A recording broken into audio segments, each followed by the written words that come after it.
So, I'm Chris, and this is my first ever podcast recording. I'm a little nervous to do it, but it's a challenge that I gave myself. And I'm Laura. Yeah, that's my wife, Laura, and our baby Scarlett is taking a nap, and right now we're just using this janky kind of setup because I'm finding out if I enjoy doing the podcasting thing, and we don't have stands for the microphones at the moment, but that's okay. And I decided to interview Well, we Laura. had one, but then we broke it on accident. Yeah, I bought a cheap one, and then it just kind of fell apart when I was trying to set it up. Yeah, and then we put a 25 weight on it, pound weight thing on it, and it didn't work out. So, but yeah. Don't order the $17 one off of eBay. And I'm interviewing Laura first because I just kind of want to get in the swing of interviewing people.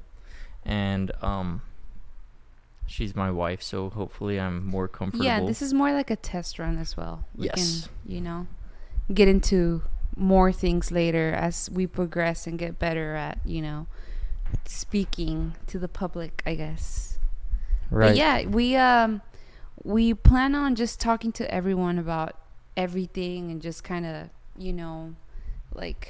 I guess getting stories from the people we know and hopefully meet more people through the podcast and just no filters, talk about whatever we want, have real conversations. I think today, in this day and age, it's really hard to talk to someone and really get to know them. I think these days we're so used to knowing people very surface level, and we're not really getting to know people as we should, as people used to back then. So I think this is going to be a cool way to really get into it with people and really get to know them. Yeah, society kind of it frowns upon asking the questions that everyone has but doesn't feel comfortable asking.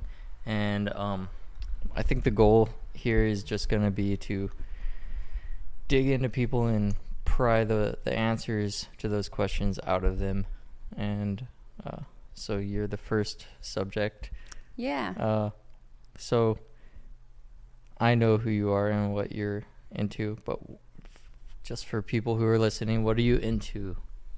I'm into everything. It's hard for me to pick something. I've always had that problem ever since I was, I think, just forever. It's really hard for me to pick one thing and stick to that thing. I think I'm the type of person that will start one thing and then goes to the next and then goes back to the thing and then just everything, but basically just different types of art, I guess. Just painting, now ceramics. I'm going back to school in a couple of days, actually, which is exciting because I haven't been in school in a long time. But I'm going to be, taking that ceramics class, which should be fun. But I want to get into stained glass, but my primary interest is painting, and I feel like that's what I'm best at, but I want to, keep getting better. I'm 27 now, and I've been painting for 10 years, a little over 10 years, maybe 12 years, maybe 10. I don't know, but it's been a while, and just anything art related, just any way that I can express myself. I really like doing that. I really like interior design and a bunch of stuff, but just really anything I can express myself with. I think that's just because you're an artist. I think artists can't help it. They want everything to be pretty, and sometimes that comes at the cost of functionality. Yeah, I'm as I get older, I do appreciate functionality more and practicality too, just because I don't know, especially because we just bought a house as well, and a lot of the stuff that we had before that was, I guess I kept thinking to myself, I'm gonna do something with this, but I never did. I kept holding on to these things that it wasn't gonna be practical for me to keep thinking, oh, I'm gonna do something with that, and then just haul it back to the next house that we got, and it's not functional. It's not functional for me to, keep wanting to make things or have ideas for things that don't work. If it doesn't work, I have to learn how to move on. So what are you trying to say? Like you collected too much junk and you got rid of junk when we moved in here? Kinda, yeah. I think so. I think we left a couple things back that I didn't want anymore. Like I felt like we, got rid of stuff. Yeah. I think we did. I personally, I can't help but like I don't want to get rid of my junk. Like if you look in my closet in my office, I've got like 15 or 20 drawers full of cables, and I just can't get rid of them. I'm into computers, and I'm like the techie one, and she's like the artsy one, and I don't know. I think that when it comes to the stuff that you're really into and you love and you are going to, you just know that you're eventually going to use it. Like you really, really, truly know. It's not like you're hoarding it for real. Like you know that you're going to use it eventually. I think that stuff is worth finding a place for. Like if you start collecting artsy things that can be applied to art maybe in the future, even though you're not working on that type of art at the moment, maybe we should find like some sort of storage solution for even the attic or something. Yeah, I mean, yeah, but maybe it feels that way too because we're, I guess, new parents as well. So many things happened all at once, so it's hard for I guess it's hard for us to find the new normal, although it's already feeling normal, which is good. But so many things were happening all at once that I felt like I was never going to get back to those things, like, I guess, creating, with having, a baby, moving into hopefully our forever home, and just everything. I think it was hard for me to, say, oh yeah, I'm really gonna finish that project that I started this long ago or whatever. It just felt like things kept getting dragged. But right, like you just had a list of priorities that you wanted to get done, and sure, you knew that you wanted to keep these things, but they were pretty low down on the priority list. Yeah, right? And it just felt like once you stressful. ran out of energy, and it was like by the time you run out of energy, everything that is below the current priority session just drops. You just and it feels stressful to, like, especially because we were starting somewhere new. It felt stressful for me to carry like all that baggage and be like, yeah, I'm gonna do that later. It's like, am I really gonna do it later, or am I just stressing myself out? Am I gonna make the new place dirty with all this junk? So right. But yeah, no, I don't know. It's been crazy. We bought this house that's like in a we live in Fort Worth, and we moved to like the east part of Fort Worth, but it's like southeast. And growing up, I knew that the east side was the bad side of Fort Worth. So it's funny that we ended up, well, it's kind of like the edge of east side, like the beginning, I guess. But we're part of that like gentrification. And I watch all these shows where people talk so much shit about, all the people that are gentrifying neighborhoods and they're pushing people out. But I mean, we struggle. No, okay, so people who move into gentrification neighborhoods are made out to be evil, and they're made out to be the enemies. But like, and maybe if you don't know me and you're watching this and you see like this nerdy white dude, you're like, he's the enemy. But the fact is, I don't think they think that. We're working our ass. We're young people working our ass off to try to build a future in the country of America, and it's not easy. And everything's so expensive. Dude, on top we of both it. cried at least one. She probably cried 30 times in the process of trying to buy a house, and I definitely cried once. It's just so much. Like it's not easy to make it, dude. No, because late stage capitalism. Yeah, because you get all your finances in order, and you're like, yeah, like I can go do that now. Cool. So everything's in order, but then you're competing against like people who have been in business for 30 years and they've got millions of dollars to invest in properties that they're just going to Airbnb out and like. Right. So you're just competing, and it's just a giant competition. And, you know, you go view a house, and within 3 hours, you have to put in an offer because it already has 40 offers. And all these people are offering 30K above asking, 25K above asking. And, you know, you're just this like little family, and, you know, like, oh, what are we going to do? And it's too much. So, yeah. Stressful, but I feel like we've had this conversation with like everyone that we've talked to, and I think everyone kind of agrees it sucks. It's not easy, and we're all doing our best, and whatever. And eventually, hopefully, most of us will land in a house. But that's because we've all had this conversation a million times. It's like, I feel like I need to shift my default conversation from being that, because it's such a negative thing to talk about, you know.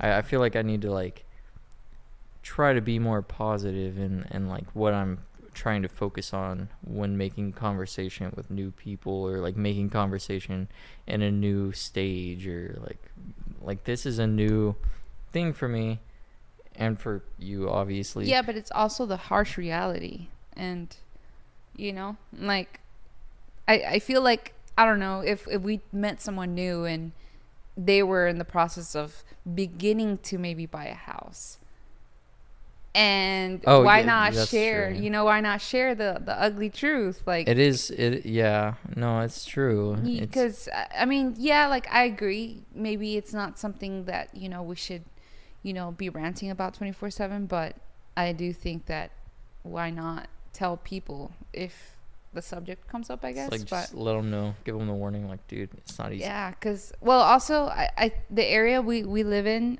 or I guess all of America, I don't know, but all I know is that the area we're living in is for some reason booming. I don't know what it is. It's not that cool over here. I think it's pretty cool. I love this area.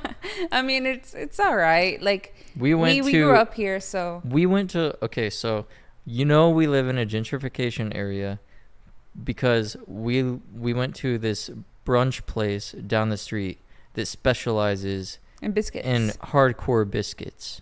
Yeah. Like, what? It was gross, actually. It's called like Hot Box or something. Yeah. I don't know. Their biscuits were kind of a lot.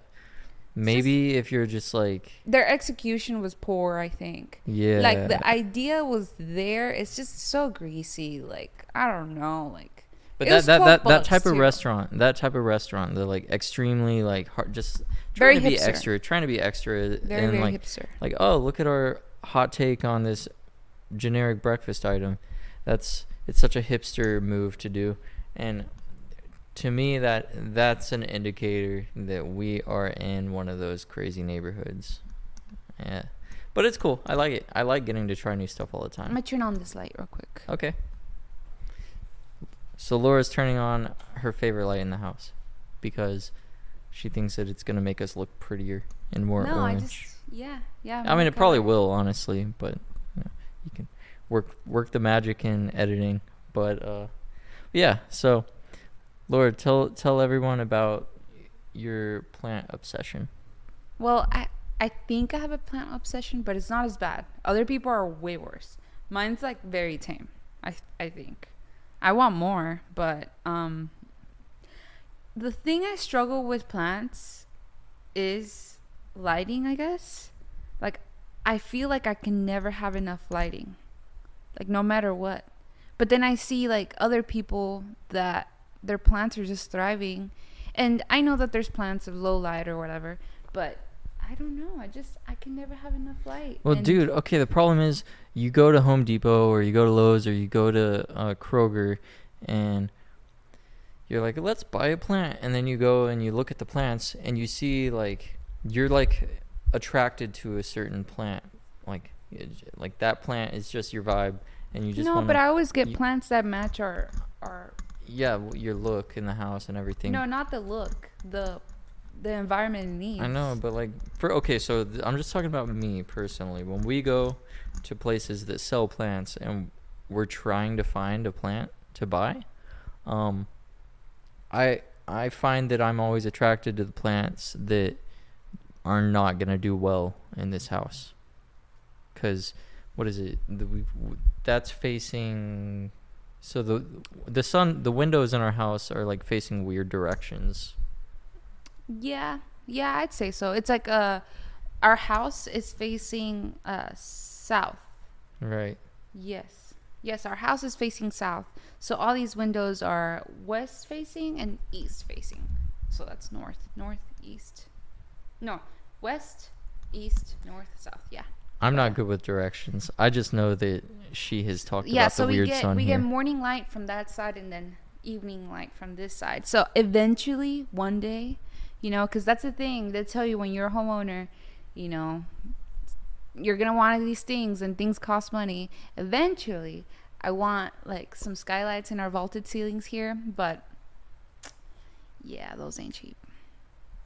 They're just not cheap. But yeah, I want that later. So, we're always trying to find like quick ways to make easy money without like having a side hustle, because side hustling is really stressful.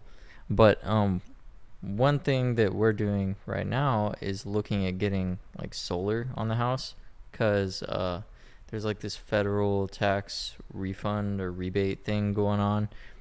So like we're gonna do solar on the house, and yeah, it's gonna cost X amount of dollars every month for the next 25 years. Yeah, it's going to be expensive, but we're going to get a ton of money back on our tax return next year because of that. I don't know how long that's going to last, but if you own a house, I would probably go ahead and go start on the solar thing right now, because we're going to get like $20,000 back for putting solar on this house. If we get the $82,000, it's a percentage of whatever loan you get for the Yeah, you get a big chunk back. Yeah, and what the people, I guess the sales guy, he was a pretty good sales guy.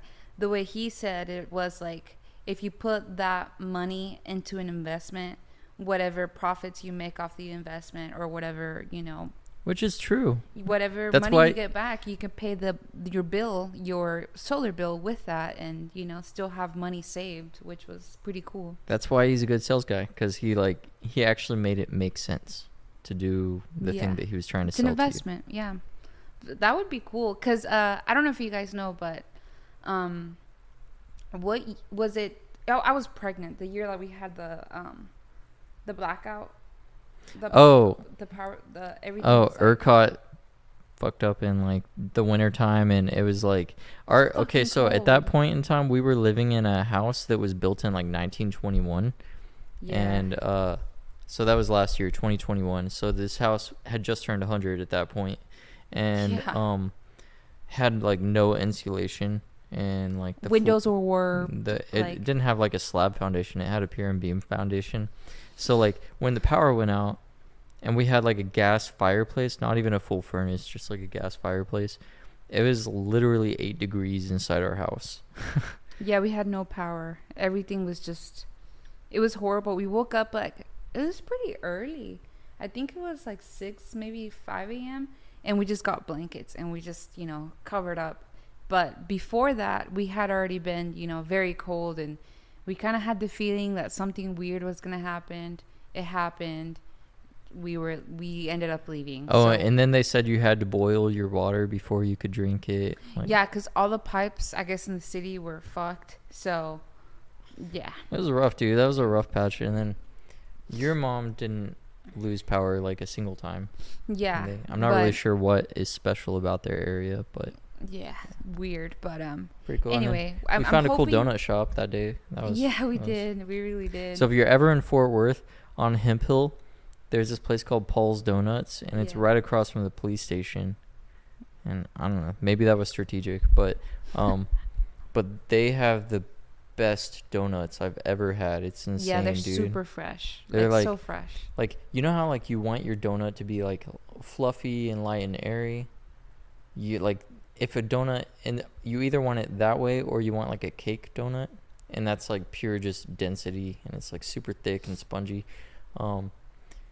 Well, Paul's Donuts are like a little column A, a little column B. It's like they have both, yeah. Yeah, well, it's like they're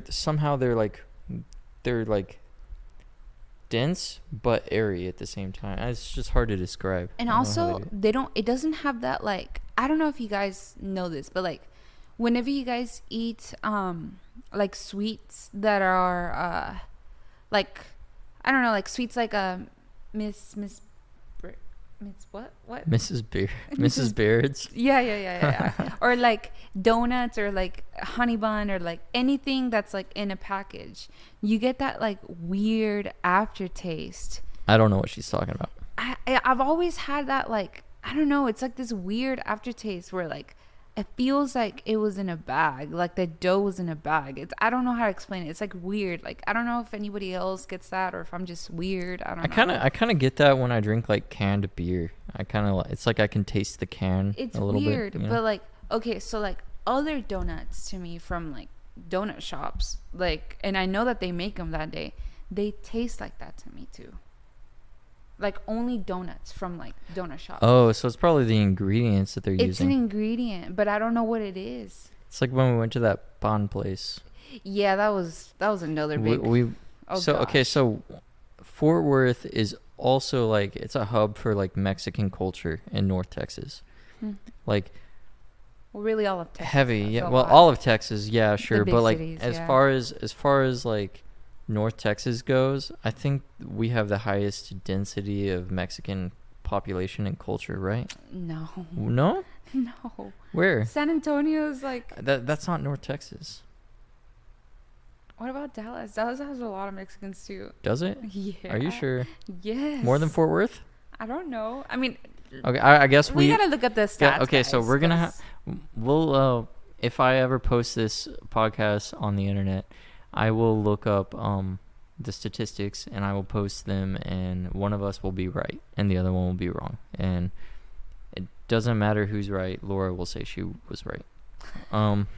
Anyway, yeah, but Paul's Donuts doesn't have that taste. Anyway, no, that's not even the story I was gonna tell. I was talking. We got sidetracked Anyway. about the Mexican culture thing, but Pan dulce.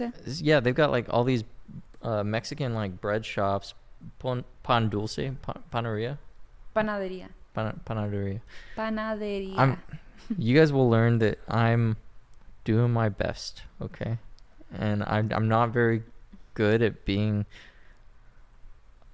the husband of a Mexican woman, but What? No, you I'm just doing my gotta- best, okay, and her What? Nobody family said loves that. me even though I don't speak great Spanish, but they always try to make me. What about the panadería? Anyway, sorry, I keep getting sidetracked. So the thing is, we try to go to like new places, you know, because like we've got all these like Mexican holes in the wall nearby, like random restaurants for tacos and bread and like butcher shops and everything.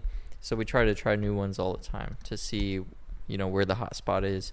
And we tried this new, it's not new, but It's new to us. yeah, it's new to us. We're new to the area, so it's new to us. But we tried this one last weekend, and we went in there and we picked out like all these the pan dulce types that we thought Yeah, looked and really good. I like the pan dulce that's like okay, so like there's conchas, but then there's like other like they're not conchas, but they're variations of similar ingredients.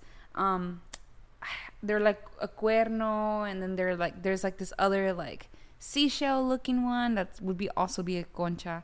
But yeah, those are the ones that I like. So I always go for those. And I went for like 2 of those, and I guess they cleaned the inside of the, you know, the display where they have them with like chemicals or like cleaners and Like hardcore, fragrance. like odorized, like fragrance cleaner. And Yeah, it's, like, so I guess not the good. bread sucked. Yeah, so I like the ones that are like gooey. You know, they have like little bits of apple in them and stuff. The That's gooey ones. yeah, I like the gooey ones, or like the thick powdery ones.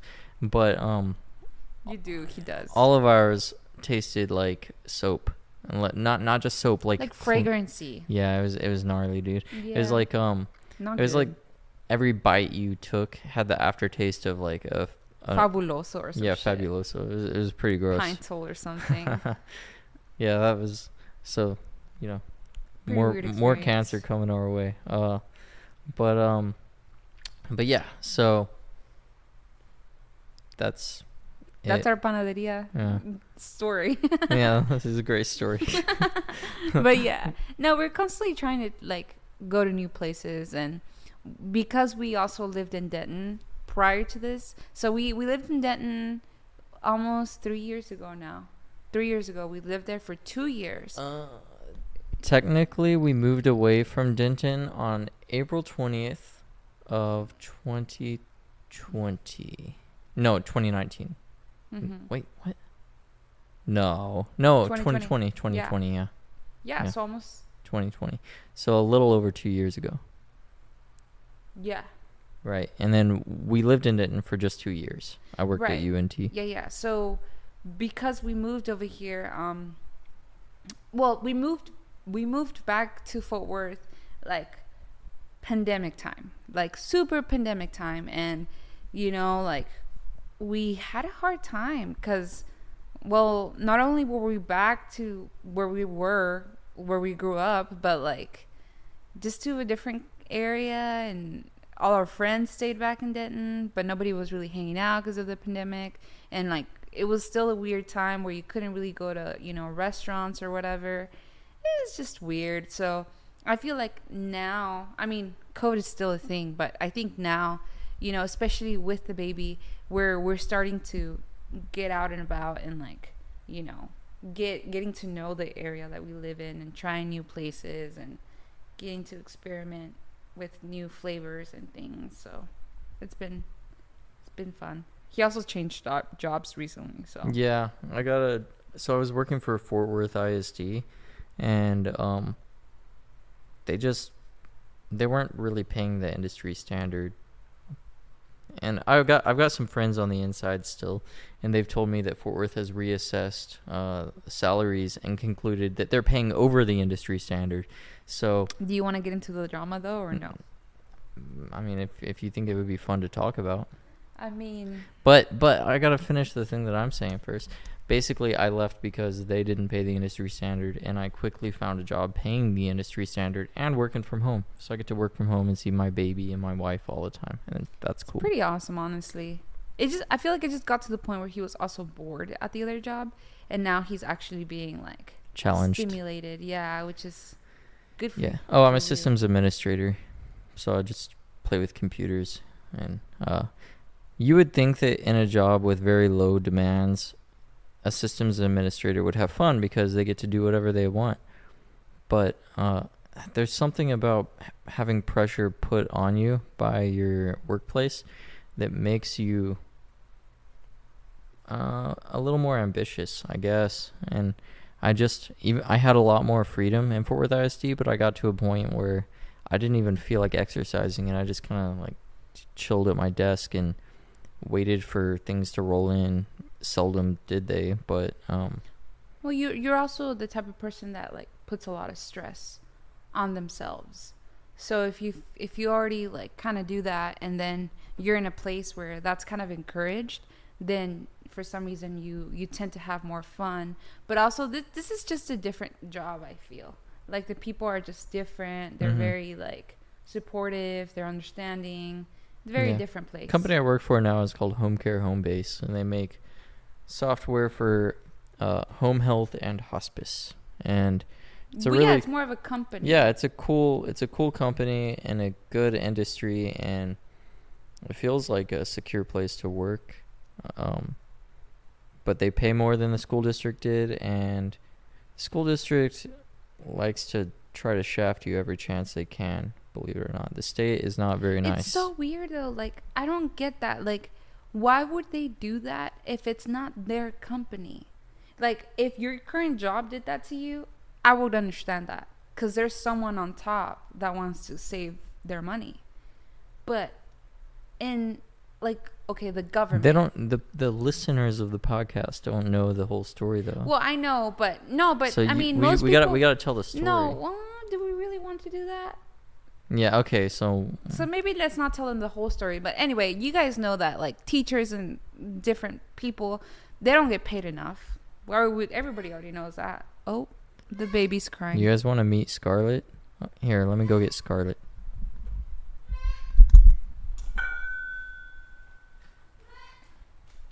She is a wild baby. She's learning a lot very quickly. When people tell you that your baby will grow up fast and cherish moments, they are not kidding. Like, she's 14 months and she's crazy. She's a handful. Like, seriously. I don't get it. She talks, she eats everything. She's a little person, dude. Like 100% little person. All right, Scarlett is right here, and let's see if she has anything to say to the microphone. She put her head down. I don't think she wants to talk to the microphone. I'll give her a second chance. No. She said no. She goes, no. Oh, I hope that was loud enough for everyone to hear because that was pretty cute. It cracks me up. She's very expressive. And Scarlett, that's a no. She's going to take over the show. So should we wrap it up and Yeah. then maybe come back another time? we'll come back to it. We'll come back to this one. We gotta. Scarlett dominates our lives. I'm sure that the rest of the episodes we shoot are going to have to be done at like after 9 p.m. so that she can go to sleep. We'll also first. get snippets here and there. You know, she'll probably join here and there, but That'll be cute when she's a little older, maybe a little. yeah. But dude, they changed so fast. It'll be like 2 months, and then she'll be like, "Hey guys, how's it going?" Let me talk to you about my opinions. All right. Well, that was a good first episode. Thank you for listening and getting to know us.